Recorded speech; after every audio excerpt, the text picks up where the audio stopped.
नहीं दोस्तों, Indian navy MRSSR के लिए जो है कि टॉप 50 प्रश्न लेकर आया हूँ, जो कि हर साल पूछा गया है। और ये जितना भी प्रश्न है ये टॉपिक वाइज प्रश्न है, और जो है कि 50 प्रश्न की संख्या है, और जो है कि 2 टॉपिक है। 2 टॉपिक में क्या क्या है, तो एक भौगोलिक उपनाम है, जो कि भौगोलिक उपनाम से 1-2 क्वेश्चन 100% पूछा जाता है। तो मैं सोचा कि ये क्वेश्चन लाने से कोई फ़ायदा नहीं होगा, भौगोलिक नाम का जो है कि चैप्टर वाइज जो है कि इसका चला दिया जाए। तो भौगोलिक नाम जो है ये हरदम पूछा जाता है, हरदम पूछा जाता है। बढ़ते हैं पहले प्रश्न की ओर। पहला प्रश्न है, स्वर्ण मंदिर का शहर कहा जाता है अमृतसर को। मैं पूरा क्वेश्चन नहीं लिखा हूँ, केवल लिख दिया हूँ स्वर्ण मंदिर का शहर, तो आप लोगों को समझना है। स्वर्ण मंदिर का शहर अमृतसर को कहा जाता है। स्वर्ण मंदिर का शहर अमृतसर को कहा जाता है। पोप का शहर रोम को कहा जाता है। पोप का शहर रोम को कहा जाता है। बंगाल का सुख दामोदर को कहा जाता है। दामोदर नदी, बंगाल का सुख दामोदर नदी को कहा जाता है। हाईटेक सिटी के नाम से हैदराबाद को जाना जाता है। हाईटेक सिटी के नाम से हैदराबाद को जाना जाता है। भारत का स्विट्जरलैंड कश्मीर को कहा जाता है। भारत का स्विट्जरलैंड कश्मीर को कहा जाता है। धरती का स्वर्ग भी कश्मीर को ही कहा जाता है। धरती का स्वर्ग भी कश्मीर को कहा जाता है। भारत का मैनचेस्टर अहमदाबाद को कहा जाता है। भारत का मैनचेस्टर अहमदाबाद को कहा जाता है। दक्षिण भारत का मैनचेस्टर कोयम्बटूर को कहा जाता है। दक्षिण भारत का मैनचेस्टर कोयम्बटूर को कहा जाता है। और उत्तर भारत का मैनचेस्टर कानपुर को कहा जाता है। उत्तर भारत का मैनचेस्टर कानपुर को कहा जाता है। बढ़ते हैं अगले क्वेश्चन की ओर।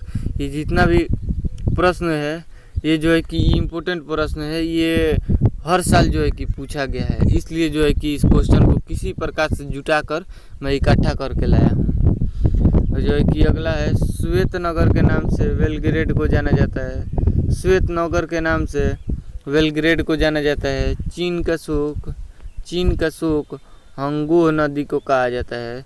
चीन का शोक हंगो नदी को कहा जाता है। चीन का शोक हंगो नदी को कहा जाता है। मध्य रात्रि का सूर्य का देश नॉर्वे को कहा जाता है। मध्य रात्रि का सूर्य का देश नॉर्वे को कहा जाता है। मध्य रात्रि का सूर्य का देश नॉर्वे को कहा जाता है। यूरोप के खेल का मैदान स्विट्जरलैंड को कहा जाता है। यूरोप का खेल का मैदान स्विट्जरलैंड को कहा जाता है। यूरोप को खेल का मैदान स्विट्जरलैंड को कहा जाता है। सफ़ेद हाथियों का देश थाईलैंड को कहा जाता है। सफ़ेद हाथियों का देश थाईलैंड को कहा जाता है। उगते सूर्य का देश जापान को कहा जाता है। उगते सूर्य का देश जापान को कहा जाता है। हजारों झीलों की भूमि फिनलैंड को कहा जाता है। हजारों झीलों की भूमि फिनलैंड को कहा जाता है। डूबते सूर्य का देश ब्रिटेन को कहा जाता है। डूबते सूर्य का देश ब्रिटेन को कहा जाता है। धान का कटोरा छत्तीसगढ़ को कहा जाता है।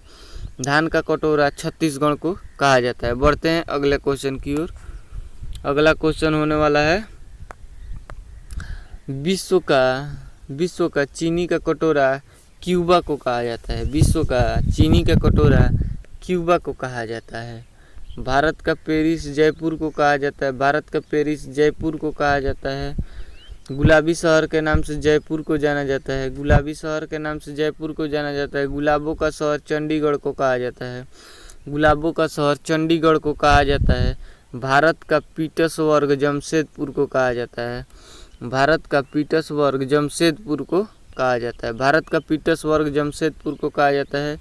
यूरोप का मरीज तुर्की को कहा जाता है। यूरोप का मरीज तुर्की को कहा जाता है। सांपों का देश ब्राज़ील को कहा जाता है। सांपों का देश ब्राज़ील को कहा जाता है। पूर्व का वेनिस कोचीन को कहा जाता है। पूर्व का वेनिस कोचीन को कहा जाता है। पूर्व का वेनिस कोचीन को कहा जाता है। अंडों की टोकरी आंध्र प्रदेश को कहा जाता है। अंडों की टोकरी आंध्र प्रदेश को कहा जाता है। अंडों की टोकरी आंध्र प्रदेश को कहा जाता है। और सोया प्रदेश के नाम से जो है कि मध्य प्रदेश को जाना जाता है। सोया प्रदेश के नाम से मध्य प्रदेश को जाना जाता है। बढ़ते हैं अगले क्वेश्चन की ओर। अगला क्वेश्चन है, भारत का प्रवेश द्वार मुंबई है। भारत का प्रवेश द्वार मुंबई को कहा जाता है। भारत का प्रवेश द्वार मुंबई को कहा जाता है। और एक क्वेश्चन पूछ देता है कि भारत का आर्थिक राजधानी किसे कहा जाता है, तो मुंबई को कहा जाता है भारत का आर्थिक राजधानी। ये भी एक क्वेश्चन हो जाएगा। मसालों का बगीचा केरल को कहा जाता है। मसालों का बगीचा केरल को कहा जाता है। मसालों का बगीचा, भारत का मसालों का बगीचा केरल को कहा जाता है। कहीं पे भारत का देता है, कहीं पे मसालों का बगीचा, तो केरल को कहा जाता है। इस्पात नगरी के नाम से जमशेदपुर को जाना जाता है। इस्पात नगरी के नाम से जमशेदपुर को जाना जाता है। फलों का डलिया हिमाचल प्रदेश को कहा जाता है। फलों की डलिया हिमाचल प्रदेश को कहा जाता है। और भारत की बगीचा बेंगलोर को कहा जाता है। बगीचा बेंगलोर को कहा जाता है। बढ़ते हैं अगले क्वेश्चन के। प्यासी भूमि का देश ऑस्ट्रेलिया को कहा जाता है। बीच में जो है कि यहाँ पे का छूट गया है, तो प्यासी भूमि का देश ऑस्ट्रेलिया को कहा जाता है। प्यासी भूमि का देश ऑस्ट्रेलिया को कहा जाता है। और एशिया का मरीज चीन को कहा जाता है। एशिया का मरीज चीन को कहा जाता है। और अंध महादेश के नाम से अफ्रीका को जाना जाता है। अंध महादेश के नाम से अफ्रीका को जाना जाता है। तो बढ़ते हैं अगले क्वेश्चन की। ये जो टॉपिक होने वाला है, ये जो है सामान्य ज्ञान से जो है कि टॉपिक होने वाला है। तो संघ की राजभाषा के रूप में यहाँ पे होना चाहिए हिंदी। हिंदी को अपनाया गया 14 सितंबर 1949 को। संघ के राजभाषा के रूप में हिंदी को अपनाया गया 14 सितंबर 1949 को। बढ़ते हैं अगले क्वेश्चन की ओर। अगला क्वेश्चन है, हिंदी भाषा किस लिपि में लिखी जाती है? जो कि हर एक भाषा का हर एक लिपि होता है। जो है कि हिंदी भाषा किस लिपि में लिखी जाती है? देवनागरी लिपि में। हिंदी भाषा किस लिपि में लिखी जाती है? देवनागरी लिपि में। और जो है कि पंजाबी भाषा किस लिपि में लिखी जाती है? गुरुमुखी लिपि में।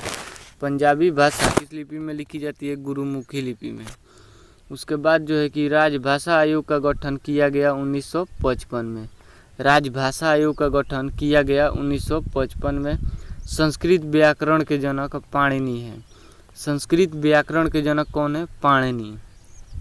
संसार का सबसे बड़ा महाकाव्य महाभारत है। संसार का सबसे बड़ा महाकाव्य क्या है? महाभारत। बढ़ते हैं अगले क्वेश्चन की ओर। अगला क्वेश्चन है, ये जो है कि बहुत ही इम्पोर्टेंट प्रश्न मैं लेकर आया हूँ। ऐसा कुछ नहीं है कि कहीं से उठाया और कहीं से लेकर चले आया, ऐसा कुछ नहीं है। ये क्वेश्चन पूछा जाएगा 100%। महाभारत का पुराना नाम जय संहिता। ये कितना बार क्वेश्चन पूछा गया है? महाभारत का पुराना नाम जय संहिता।